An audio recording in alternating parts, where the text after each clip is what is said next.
வணக்கம். பரபரப்பு மீடியா செய்திகளுக்காக நான் நிலோஷன்.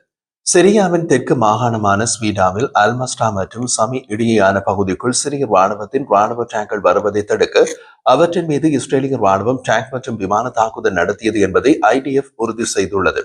சிரியாவின் ட்ரூஸ் சிறுபான்மை இனத்திற்கும் பெடோயின் இனத்தவருக்கும் இடையிலான ஏற்பட்ட கொடிய மதவெறி வன்முறை அலையின் போது சிரிய அரசாங்க ராணுவ துருப்புகள் அந்த பகுதிக்கு அனுப்பப்பட்டதை அடுத்து அவர்களின் மீது இஸ்ரேலிய ராணுவம் தாக்குதல் நடத்தியது.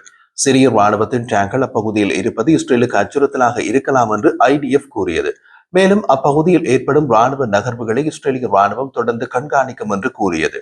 பாதுகாப்புத்துறை வட்டாரங்களின் கூற்றுப்படி இஸ்ரேலிய எல்லையிலிருந்து வெகு தொலைவில் இல்லாத பெரும்பாலும் ட்ரூஸ் இன மக்கள் வசிக்கும் நகரமான ஸ்வீடாவில் இன்று அதிகாலை மத வன்முறை மோதல்கள் வெடித்த இடத்தை நோக்கி சிறிய ராணுவ டேங்கர்கள் முன்னேறின. சிரியாவில் இஸ்ரேலிய எல்லையோடு உள்ள பகுதிகளில் தான் சிரியாவின் ட்ரூஸ் இன மக்கள் வசிக்கின்றார்கள். சிரியாவுக்குள் இஸ்ரேலிய ராணுவம் சிரிய ட்ரூஸ் இன மக்களை ஆதரிப்பதுடன் அவர்களுக்கு பாதுகாப்பு கொடுப்பதாக உறுதியளித்துள்ளது. இந்த நடைமுறையால் சிரியாவில் இஸ்ரேலிய எல்லை அருகே சிரிய ட்ரூஸ் இன மக்களிடமிருந்து இஸ்ரேலிய ராணுவத்திற்கு ஒத்துழைப்பு கிடைக்கின்றது. இஸ்ரேலிய தாக்குதலின் நோக்கம் சிரிய ராணுவ படைகள் நுழைய IDF அனுமதிக்காத ஒரு பகுதிக்குள் சிரிய ராணுவ டேங்கர்கள் நகர்வதை தடுப்பதாகும் என்று ஒரு இஸ்ரேலிய ராணுவ வட்டாரம் தெரிவித்தது. இது உண்மையில் ஒரு அசாதாரண நடவடிக்கை என்றும் இஸ்ரேல் சிரியாவுக்குள் அந்த பிராந்தியத்தில் என்ன நடக்க அனுமதிக்கும் என்ன நடக்க அனுமதிக்காது என்பது குறித்து தரையில் முன்னுரிமைகளை நிறுவுவதற்கான முயற்சியின் ஒரு பகுதி என்றும் அந்த வட்டாரம் மேலும் கூறியது. கடந்த 24 மணி நேரத்தில் ஸ்வீடாவை சேர்ந்த ட்ரூஸ் மற்றும் பெரோயின்களுக்கு இடையே ஏற்பட்ட மத வன்முறையில் துப்பாக்கி சூடு நடந்த பின்னர் இஸ்ரேலிய தாக்குதல் நடந்தது. சிரிய மனித உரிமைகள் கண்காணிப்பகம் வெளியிட்ட தகவலின்படி சமீபகால மதவெறி மோதல்களில் 89க்கும் மேற்பட்டோர் கொல்லப்பட்டனர் மற்றும் குறைந்தது 100 பேர் காயமடைந்தனர். இறந்தவர்களில் ஸ்வீடாவை சேர்ந்த 50 பேர் அடங்குவர். இதில் 2 குழந்தைகள் மற்றும் 2 பெண்கள் உள்ளனர்.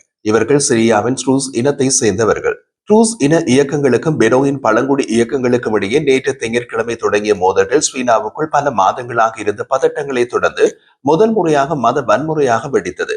பாதுகாப்பு அமைச்சர் இஸ்ரேல் கான்ஸ் இன்று புதிய சிரிய அரசாங்கத்திற்கு வெளியிட்ட ஒரு செய்தியில் சிரியாவில் உள்ள இலக்குகளை தாக்கியதாக தெரிவித்தார். அவர் மேலும் தெரிவித்த போது சிரியாவில் உள்ள ட்ரூஸ் இனத்தவர்களுக்கு யாரும் தீங்கு விளைவிக்க நாங்கள் அனுமதிக்க மாட்டோம். இஸ்ரேல் அதற்கு துணை நிற்காது என்று கூறினார். சிரிய அரசாங்கம் தனது ராணுவத்தின் மீதான இஸ்ரேலிய தாக்குதல்கள் குறித்து உடனடியாக எந்த கருத்தும் தெரிவிக்கவில்லை.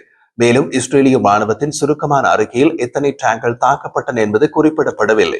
சிரியாவில் ஜிகாதி தலைவராக இருந்து அபு முஹம்மது அல் ஜுலானி டிசம்பரில் ஆட்சியை பிடித்த பின்னர் தமது பெயரை அஹ்மத் அல் ஷாரா என்று மாற்றிக்கொண்டு சிரியாவின் புதிய ஜனாதிபதியானார். அதிலிருந்து இஸ்ரேல் சிரியாவில் ட்ரூஸ் இனத்தவரின் நம்பிக்கைக்குரிய பாதுகாவலராக தன்னை காட்டிக் கொள்கிறது.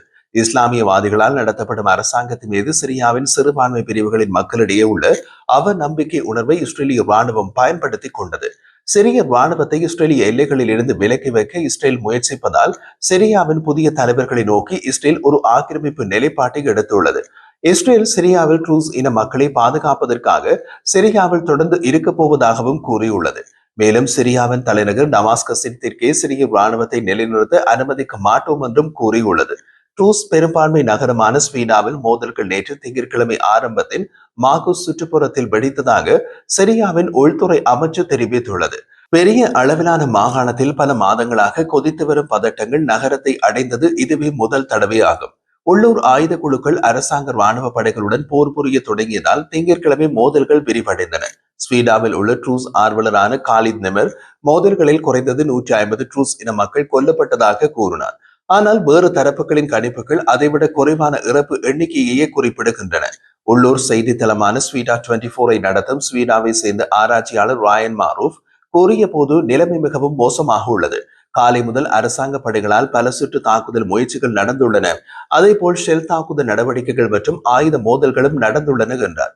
சில ட்ரூஸ் தலைவர்கள் அரசாங்க ராணுவம் அங்கு வந்ததை சட்டம் ஒழுங்கை மீட்டெடுப்பதற்கான முயற்சி அல்ல, இது ட்ரூஸ் மக்கள் மீதான தாக்குதல் என்று விவரித்துள்ளனர். செல்வாக்குமிக்க ட்ரூஸ் ஆன்மீக தலைவர் ஹிக்மத் ஹிஜ்ரி ஒரு அறிக்கையில் பாதுகாப்பு என்ற போலி காரணத்தின் கீழ் சிரிய ராணுவம் நேற்றிரவு எமது பிராந்திய நிர்வாக எல்லைகளுக்குள் நுழைந்தனர். ஆனால் எல்லை கிராமங்களில் உள்ள எங்கள் மக்கள் மீது குண்டுவீச்சு தாக்குதல்களை நடத்தினார்கள். எம்மீது தாக்குதல் நடத்திய தக்ஃபிரி கும்பல்களை அரசு ராணுவத்தினர் தங்கள் கனரக ஆயுதங்கள் மற்றும் ஆளற்ற விமானங்களால் ஆதரித்தனர் என்று கூறினார். தீவிர இஸ்லாமிய இயக்கங்களை குறிப்பிடுவதற்கு அவர் தக்ஃபிரி கும்பல்கள் என்ற வார்த்தையினை பயன்படுத்தினார். இரு தரப்பிலிருந்தும் இரத்தம் எல்லா இடங்களிலும் பரவி உள்ளது என்று பாதுகாப்பு காரணங்களுக்காக பெயர் குறிப்பிட விரும்பாத நிலையில் பேசிய ஸ்வீடாவை சேர்ந்த 34 வயதான ட்ரூஸ் ஒருவர் கூறினார். போர் காரணமாக மக்கள் பீதியில் தங்கள் வீடுகளில் அடைக்கப்பட்டனர். திங்கட்கிழமை அதிகாலை தாம் தமது குடும்பத்துடன் நகரத்தை விட்டு வெளியேறி ஈராக்குக்கு சென்றதாகவும் அவர் கூறினார். சிரியாவில் ட்ரூஸ் அல் லிவா கட்சியின் தலைவர் மாலிக் அபு அல் கயிர் கூறிய போது, ஒரு ட்ரூஸ் தொழிலதிபர் ஒரு ஆயுத குழுவால் பதுங்கியிருந்து கொள்ளையடிக்கப்பட்டு மதவெறி அவதூறுகளால் அவமானப்படுத்தப்பட்ட போது வன்முறை தொடங்கியது என்றார். கடந்த ஆண்டு பஷார் அல் அசாத்தின் ஆட்சி கவிழ்க்கப்பட்டதிலிருந்து ட்ரூஸ் மற்றும் குருதுகள் உட்பட சிறிய சிறுபான்மையினரின் ஆயுத பிரிவுகளை புதிய சிறிய ராணுவத்தில் ஒருங்கிணைக்கும் முயற்சிகள் தொடர்ந்து முட்டுக்கட்டைகளை ஏற்படுத்தியுள்ளன.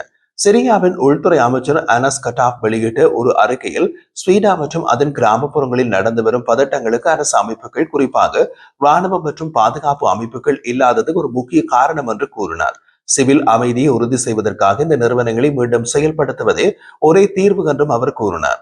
ஏப்ரல் மற்றும் மே மாதங்களில் டமாஸ்கஸ் மற்றும் ஸ்வீடாவின் புறநகர் பகுதிகளில் ட்ரூஸ் துப்பாக்கி ஏந்தியவர்களுக்கும் புதிய சிரிய அரசாங்கத்தை ஆதரிக்கும் இஸ்லாமிய இயக்கங்களுக்கும் இடையில் மோதல்களில் 100க்கும் மேற்பட்டவர்கள் கொல்லப்பட்ட கொடிய சம்பவங்களை தொடர்ந்து வன்முறை தொடர்கிறது. இந்த போர் இஸ்ரேலிய தலையீட்டை தூண்டியது. இஸ்ரேலிய ராணுவம் ட்ரூஸுக்கு ஆதரவாக பல தாக்குதல்களை நடத்தியது. இதில் டமாஸ்கஸில் உள்ள ஜனாதிபதி மாளிகைக்கு அருகில் கூட ஒரு தாக்குதலை இஸ்ரேலிய ராணுவம் நடத்தியது. சில சிறிய ட்ரூஸ் இயக்கங்கள் இஸ்ரேலிய நடவடிக்கையிலிருந்து தங்களை தூர விலக்கிக் கொண்டனர். அதே நேரத்தில் ஹிஜ்ரி போன்ற பெரும்பான்மையானவர்கள் இஸ்ரேலிய நடவடிக்கையை வரவேற்றனர். இஸ்ரேலியர்கள் எமது நண்பர்கள் என்கின்றனர். இப்படியாக இஸ்ரேலிய ராணுவம் சிரியாவுக்குள் பெரும்பான்மை இனத்தவரின் பாதுகாவலராக மாறத் தொடங்கியுள்ளது. இது ஒரு பக்கம் நடக்க, மறுபக்கத்தில் சிரியாவின் புதிய அரசாங்கமும் இஸ்ரேலும் தமக்கிடையே ராஜதந்திர நெருக்கத்தை ஏற்படுத்த மறைமுகமாக பேச்சுவார்த்தைகளை நடத்துகிறார்கள். ஒரு வாரத்திற்கு முன்பு சிரியாவின் புதிய ஜனாதிபதி அஹ்மத் அல் ஷாரா, மத்திய கிழக்கில் இஸ்ரேலுடன் நெருக்கமாகும் இதுபோன்ற வாய்ப்புகள் ஒரு நூற்றாண்டுக்கு ஒரு முறைதான் வரும், ஆனால் இந்த சாளரம் எப்போதும் திறந்திருக்காது என்று கூறியதாக தெரிவிக்கப்பட்டது. சிரியாவின் புதிய ஜனாதிபதி மேலும் கூறிய போது, இஸ்ரேல், சிரியா, சவுடி, பாலஸ்தீனம் மற்றும் ஜொர்டான் குழந்தைகள் நம்பிக்கையுடன் வளர வேண்டும் என்று நான் விரும்புவதால் இதை பயன்படுத்திக் கொள்வோம். இதை தவறவிடக் கூடாது. பல ஆண்டுகளில் முதல் தடவையாக சிரிய, இஸ்ரேல் ஆகிய இரு நாடுகளுக்கும் இடையே நடைபெறும் ராஜதந்திர பேச்சுவார்த்தைகளை குறிப்பிடுகிறேன் என்றார். சனிக்கிழமை டமாஸ்கஸில் உள்ள ராஜதந்திர ஆதாரங்களை மேற்கோள் காட்டி இஸ்ரேலிய ஊடகம் வாலா, சிரிய மற்றும் இஸ்ரேலிய பிரதிநிதிகள் அசர்பைஜானில் சந்திப்பார்கள் என்று கூறியது.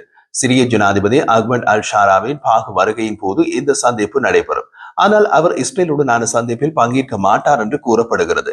இருப்பினும் சிரியாவில் இஸ்ரேலிய ராணுவத்தின் இருப்பு பற்றி அவரது அதிருப்தி இஸ்ரேலுக்கு எடுத்து கூறப்படும் என்று எதிர்பார்க்கப்படுகிறது. இது இரு தரப்பினருக்கும் இடையிலான இயல்பாக்க பேச்சுவார்த்தைகளில் முக்கிய சர்ச்சைக்குரிய புள்ளியாக உள்ளது. இஸ்ரேலுடன் நெருங்கிய உறவுகளை கொண்ட அசர்பைஜான், சிரியாவின் புதிய அரசாங்கத்தை சுற்றியுள்ள பிராந்திய பதட்டங்களை குறைக்கும் முயற்சிகளில் இஸ்ரேல் மற்றும் துருக்கி அதிகாரிகளுக்கு இடையே திரைக்கு பின்னால் நடக்கும் பேச்சுவார்த்தைகளுக்கு ஒரு முக்கிய தளமாக சமீப காலத்தில் செயல்பட்டு வருகிறது.